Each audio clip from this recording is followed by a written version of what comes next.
কে কোথায় আছিস? ভূমিকম্প! কিসের ভূমিকম্প? আমি ভূমিকম্প। টেবিল ভাঙতেছিস কেন? কি করছিস? কি করতেছিস এগুলা? আমার বাড়ি আমার ঘর, এই বেটা কয় সর সর। আমার বাড়ি আমার ঘর, আমি যা খুশি তাই মারলাম। এই বাড়ি আমার, তুই ভুলে গেছস আমি তোর বাপ। ওরে বাপ রে বাপ, আপনি মরে গেলে আমি তো বাপ, মানে আপনি মরে গেলে আমি এই বাড়ির মালিক হবো। অসভ্য কোথাকার, বাবার মরার কথা মুখে আনতে তোর একটু আটকালো না? আর তুই এরকম করছিস কেন? হ্যাঁ, তুই কি মদ খাস? কে আপনি? কে? ও মা, সালাম। আমি মদ খাই, আমার বোতল থেকে বললো না আমি মদ খাই দিচ্ছি, আমি মাতাল। ঠিক মাতাল? তুই মদ খাইছিস? আমার ছেলে হয়ে তুই মদ খাইছিস?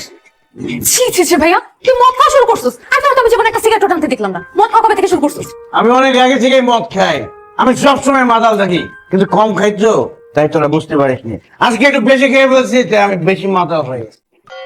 আর আমি শুধু মদ খাই না, আমি আরো অনেক ধরনের নেশা করি। তোমার ছেলে একটা নেশা কর মা।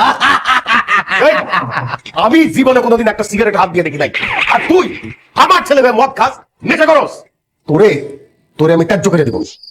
এই সহায় সম্পত্তি যা কিছু আছে একটা কানা করে তুই পাবি না।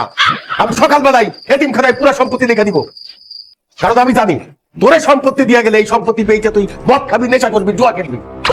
আমি তোর ত্যায্য করলাম, বাইরে আমার বাড়ি থেকে। আব্বা অভিনয়টা কেমন ছিল? মানে কিসের অভিনয়? মানে আমার এক বন্ধু সে নাটক বানাবে, তো আমাকে একটা ক্যারেক্টার দিচ্ছে, সেটা হচ্ছে মাতালের ক্যারেক্টার। এই জন্য আমি মাতালের অভিনয় করে প্র্যাকটিস করতেছি। কেমন ছিল মা, বলো না কেন? খুবই ভালো ছিল। যদি অভিনয় না করতি না, তোর বাবা তো ত্যায্য করেছে, আর আমি তোকে খুন করতাম। পানি মদ দেখো না, মদ খাই নাই। তবে তুই যদি আজকে মদ খাইয়া মাতলামি করতি, আমি সত্যি সত্যি তোর কার্য করতাম এবং এই সম্পত্তি থেকে তোকে বঞ্চিত করতাম। সকালবেলা গিয়া এতিমখানায় সব সম্পত্তি আমি লিখে দিয়ে আসতাম।